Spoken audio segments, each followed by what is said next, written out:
Mexico తీరంలో భారీ భూకంపం సంభవించింది. రెక్టర్ స్కేల్పై 7.4 తీవ్రతతో శక్తివంతమైన భూకంపం సంభవించింది. చియాపాస్ రాష్ట్రంలోని తీర ప్రాంత పట్టణమైన ఫ్యూటో మెడోరోలో భూమి కంపించింది.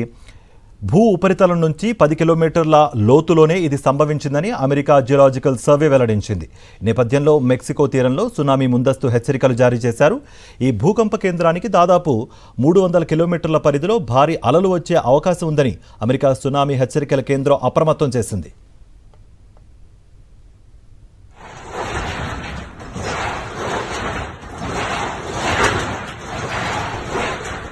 ఈ భూకంప ప్రభావం పొరుగున ఉన్న గ్వాటెమాలా, ఎల్ సాల్వడార్ దేశాల్లోనూ కనిపించింది.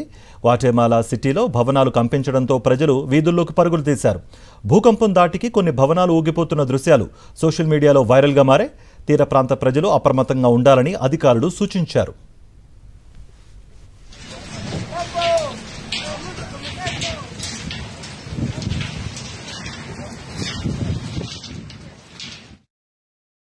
మరిన్ని అప్డేట్స్ కోసం ఛానల్ ను సబ్స్క్రైబ్ చేయండి. నోటిఫికేషన్స్ కోసం బెల్ ఐకాన్ పై క్లిక్ చేయండి.